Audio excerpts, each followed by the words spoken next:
Lissaro's school children say they flirt with danger 5 days a week. There's not really any signals, so you have to watch out for the trains, and there's just so many people. Like there's 20 or 30 that have to cross at one time. So it's just, they need signals put in, it's just too dangerous. Yesterday, tragedy struck when 9-year-old Andrew Bridge was hit by a southbound train. Lissaro High School principal John Payne says the shocking incident came as no surprise.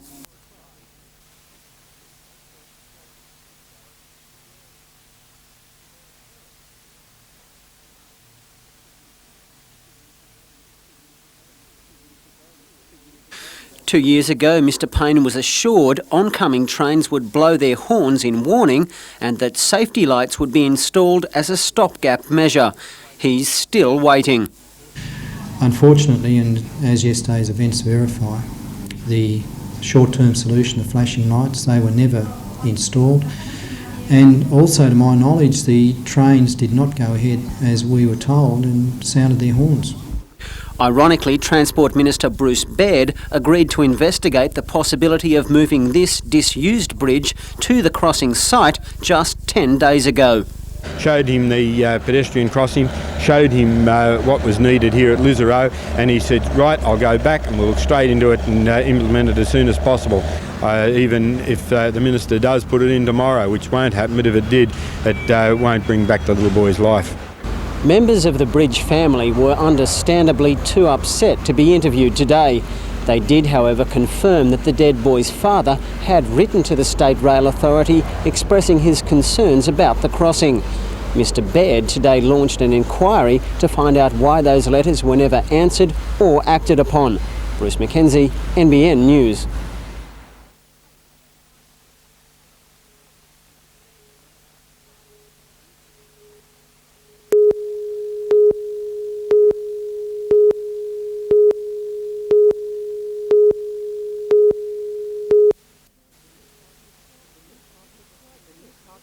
The new card looks like this, and what will make it more popular than some unsuccessful predecessors, it's free. Young people who believe their age could be in question apply for the cards through RTA and motor registry offices. And already in Newcastle, a number of teenagers have put their applications in. According to publicans, proof of age until now was a precarious business. You come across it all the time with they're using their elder brothers and sisters' driver's licence especially, which is not a photo licence. They can copy the signature out down pat. And from Friday, the brewery, along with some other licensed establishments in the Hunter, will only accept photo identity. Unlike the earlier Australian hotelier's card that cost $3 and the $10 Gosford police card, licensees believe the state government card will be a success. Well, it's because it's being not enforced, but it's being run by the RTA and state government, so it's a lot more easily to obtain. And it's welcomed by younger patrons. I really do think they will, because I feel that young people of today really want a chance to be able to get into pubs and be able to more or less have a bit of fun. I really cannot agree with the idea of just walking in without something to more or less prove their identity.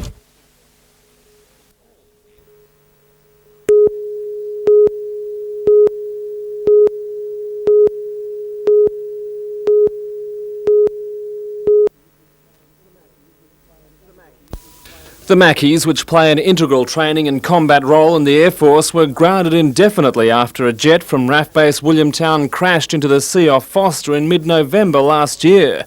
The pilot, Flight Lieutenant Russell Page, was killed as he ejected from the aircraft, which apparently lost a wing in mid-flight.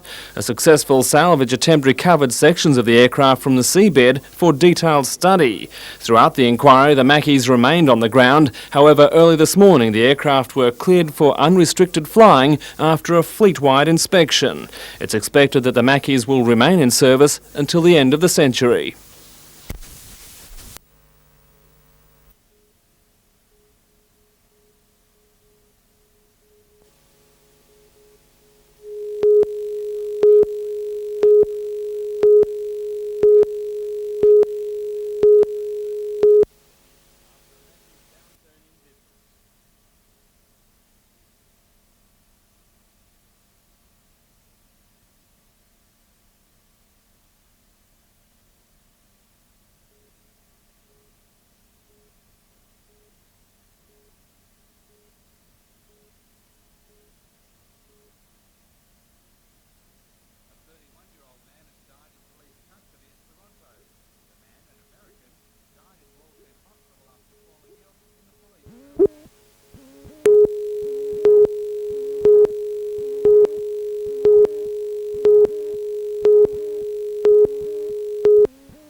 America's answer to the peace efforts came in the skies over Baghdad. 3.5 hours of the most intensive bombing of the war.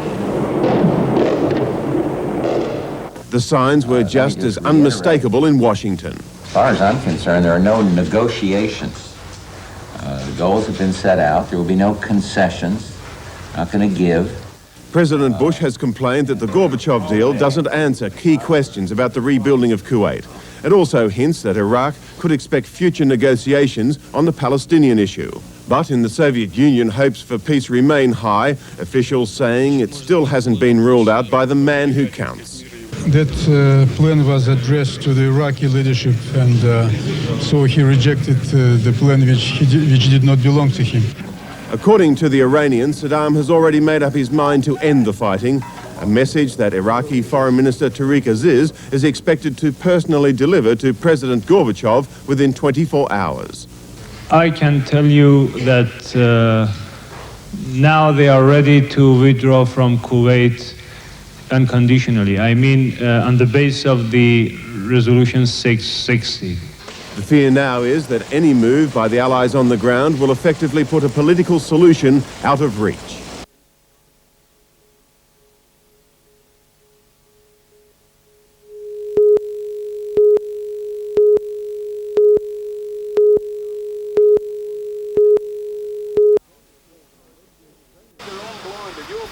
Alderman Rigby strenuously opposed the presence of the Peace Camp in Civic Park during a council meeting last night.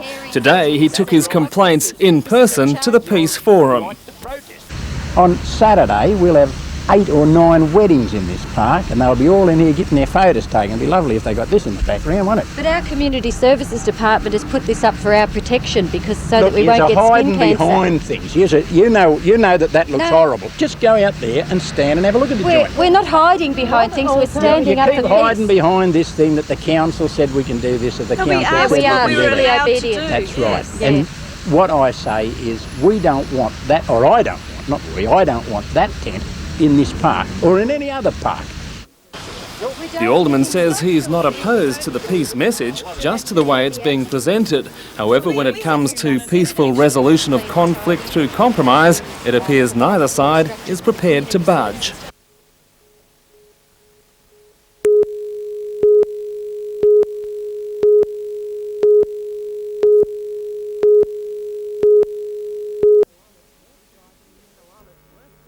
Koalas were thriving in Lemon Tree Passage and Tanilba Bay, but a serious outbreak of chlamydia first seen 3 years ago is worrying local animal experts. 4 years ago we didn't see chlamydia, and now it's one of the worst problems that we have to deal with. The sexually transmitted disease has already wiped out colonies further north in Port Macquarie. The Koala Preservation Society says the destruction of the animal's habitat to make way for residential development and sand mining exposes the koalas to dangers from dogs and motor vehicles. And without corridors of bushland, young male cubs cannot establish their own territory. Once the koala colonies are isolated, they become stressed, and this predisposes them to all types of disease. The worst, of course, is chlamydia, and we're having a great many cases of chlamydia coming in at the moment with the koalas in the Port Stephens area. One symptom is conjunctivitis. This can be treated, but once the disease spreads through the body, there is no cure. But there is hope. Port Stephens Shire Council has approved a koala management plan to pinpoint the colonies and keep their habitat free from development. Rebecca Skinner, NBN News.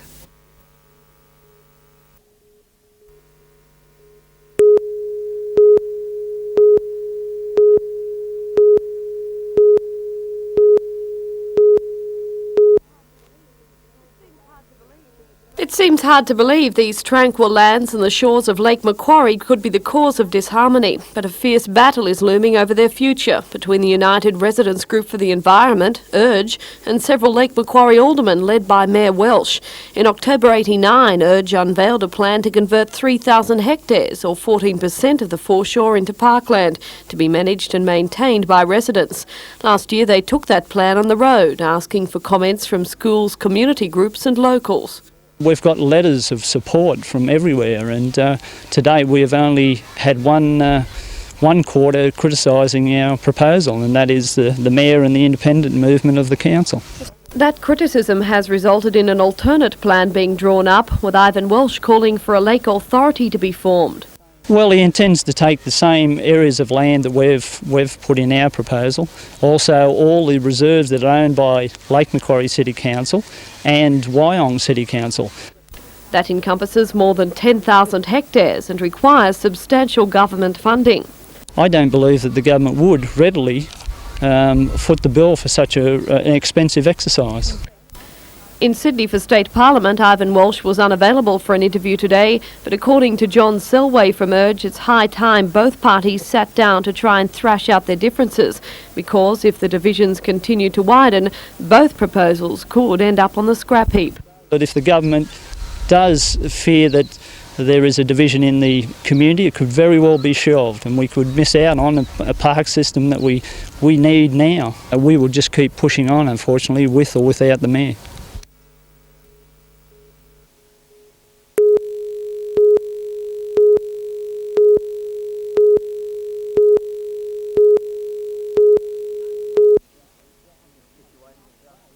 Situated just south of Catherine Hill Bay, Moonee Beach looks a quiet, safe location. But during weekends and holiday periods, that changes dramatically. Just sheer numbers of people, four-wheel drives, travelling everywhere. The devastation that's being created is totally unbelievable. Could you lie on the beach? It's too damn dangerous, quite frankly. To take a risk like that, you're taking your life in your own hands. Locals call them weekend terrorists, four-wheel drivers who flock to Moonee Beach in search of cheap thrills. It's the environment that pays the price. Unfortunately, what they've done is started to just physically walk over and crush the natural vegetation. Most of the native vegetation here can take anything. It can take salt spray, sand blasting, but it can't be walked on. The presence of the ratbag element is well documented. Since 1988, the once quiet beach has been the scene of 32 motor vehicle collisions, 19 of which have resulted in injuries, 67 thefts, 34 incidents of property damage and 69 reports of antisocial behaviour. Coal and Allied, which owns the land, has had enough. Come Easter, the campers will have to look elsewhere for their fun. The company's been spending over $5,000 a year to clean up the mess, and you can see we provide garbage services down here for people camping, but the people do not use these garbage services. That is the type of people that we are getting here at this camping area. The land will be given to the government later this year and is expected to be declared part of the adjacent Munmore Estate recreation area. Bruce Mackenzie, NBN News.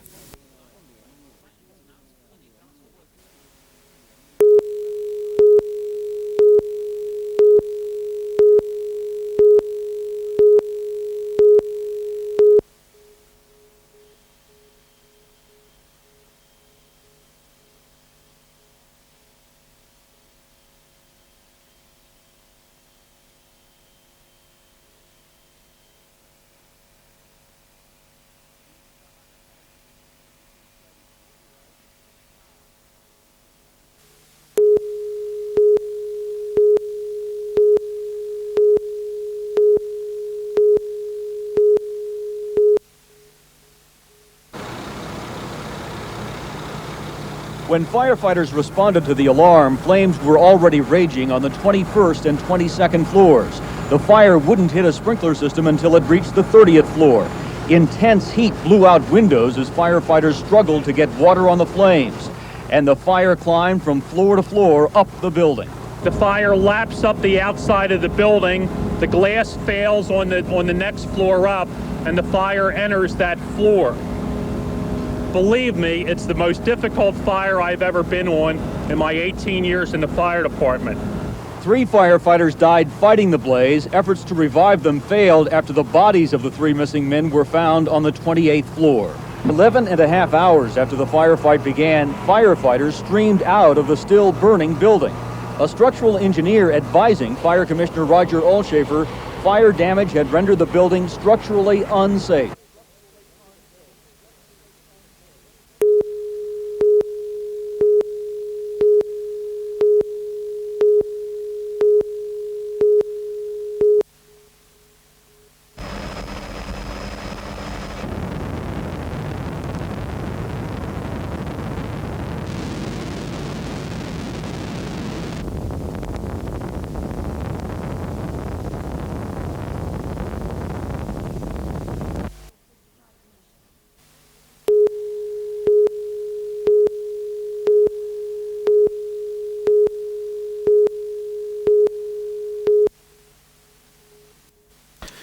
Jill Smith, a journalist with the Newcastle Anglican Diocese, returned from the Assembly today. Concerns such as how much money was in the Sunday collection were pushed into the background to allow discussions on the international debt crisis, the Gulf War, and closer to home, the problems of Aboriginal living standards.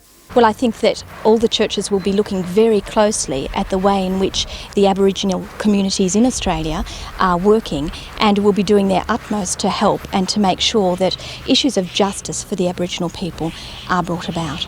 In practical terms, what are we looking at there? In practical terms, I think that whatever help can be given by the churches in Australia to the Aboriginal communities will be forthcoming. But before they can offer much practical help to anyone else, the delegates admitted they've got a few problems of their own to sort out. Getting together is a little difficult because we are so diverse in our culture and theology. There were quite interesting clashes about ways in which we might be unified.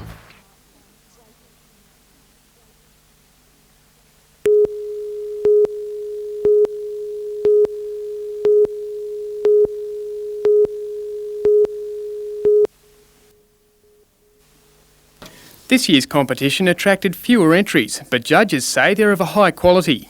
In the traditional painting category, David Middlebrook's Golgotha 5 was awarded first place. The artist receives $2,500 in prize money, and the work will be kept as the first in the show committee's own collection. Jeff Neal's work, and on the seventh day he rested, won the drawing on paper category, and best print was awarded to Joy Longworth's Susanna and the Elders. In the sculpture category, Susan Morris's Changeless Reality held a timeless appeal with the judges. Now, when you're judging a show like this, what sort of things are you looking for? Well, quality, of course, is the main thing.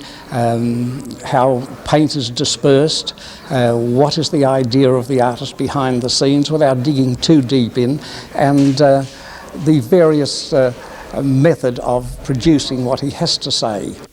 The winners of the photography section will be announced at a cocktail party tonight. There is a special section capturing images of Newcastle. The show gives struggling artists a chance to hang their work. It will be on public display when the show opens on Wednesday.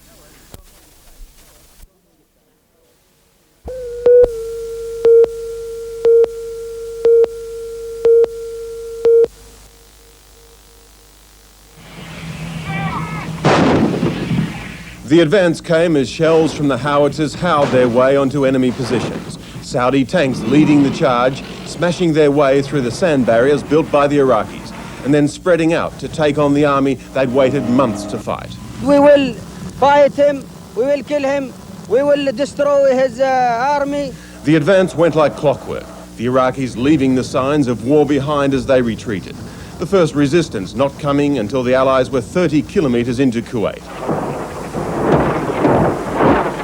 But after a brief battle, this was the result. A white flag flying above the Iraqi foxholes, the Saudi troops moving in to make sure no one was hiding out.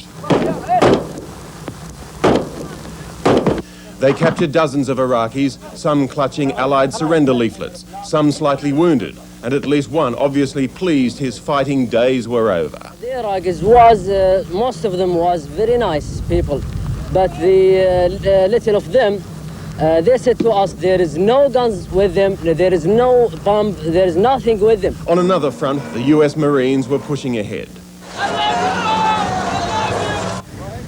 The road to liberation was littered with enemy armour, Saddam's army pulling out without even lighting the oil trenches designed to hamper the attack. With specialised Allied weapons clearing a path through Iraqi minefields, convoys poured into Kuwait at will. And in the distance, they witnessed a remarkable sight, the surrender of hundreds of enemy soldiers, hurrying across the horizon with hands on heads, a burning oil well in the background. They were later brought back to the huge complex of prisoner of war camps in eastern Saudi Arabia. The retaking of Kuwait involved attacks by sea, air and land. Army paratroopers dropped in behind enemy lines. Helicopters attacked Iraqi bunker positions. The Iraqis were surprised and overwhelmed. This first day of the ground war has gone better than anyone could have dared predicted. General Schwarzkopf said the Allied casualties were extremely light. Light, that is, for war. But that still meant at least 11 US soldiers killed in the first hours of the fighting. The troops are doing a great job, but I would not be honest with you if I didn't remind you that this is the very early stages. Has the resistance been light because the Iraqis are retreating, or are they simply not engaging you? Are they surrendering? I mean, what exactly are they doing? All of the above. General, you say the opposition is light. Is this because you have avoided a frontal confrontation with them? Are you going around or over, and is that why there's little opposition? We're going to go around, over, through, on top, underneath, and any other way. How are you going? As the Allies continued their uncompromising advance on Kuwait, there were many lucky escapes. This US Marine unhurt after his vehicle veered off course and hit a mine. I think I was unconscious. The next thing I knew, I was running, and I just fell down on the deck, and my head was hurting extremely. Other soldiers, too, spoke about how they were wounded. They didn't fight too hard, you know. They tried to put down a high degree of fire on us, and we returned that high degree of fire and overwhelmed them. And I thought I was dead. Really? Yeah. But, because, it's like a hit right in the head right here. At sea, warships moved closer to the Kuwaiti coast, destroyers and frigates from the British and American battle groups escorting the Missouri into position so she could turn her big guns onto the Iraqis holding out in Kuwait City. There was also tremendous firepower support from the air. British Tornado pilots amazed at the speed of the Allied advance. Once we were airborne, we found out on the radio that our target had moved matter of some 10 miles north due to the fact that our own troops were progressing so quickly, moving through enemy lines, that we had to attack another target.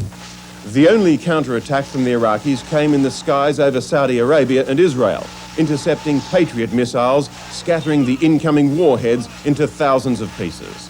The people of Baghdad seemed to take the increased offensive in their stride. They scurried when the now familiar sound of an approaching air raid sounded, but as usual, most of the talking was being done on Baghdad radio. Saddam Hussein telling his troops to kill with all your might. So far, the Iraqis have shown little of what Saddam is expecting. But as General Schwarzkopf pointed out at his briefing, the Allies have yet to come against the majority of the Republican Guard, the most frightening of all Saddam's fighting force. In the General's words, the war's not over yet. Robert Penfold, National 9 News, Saudi Arabia.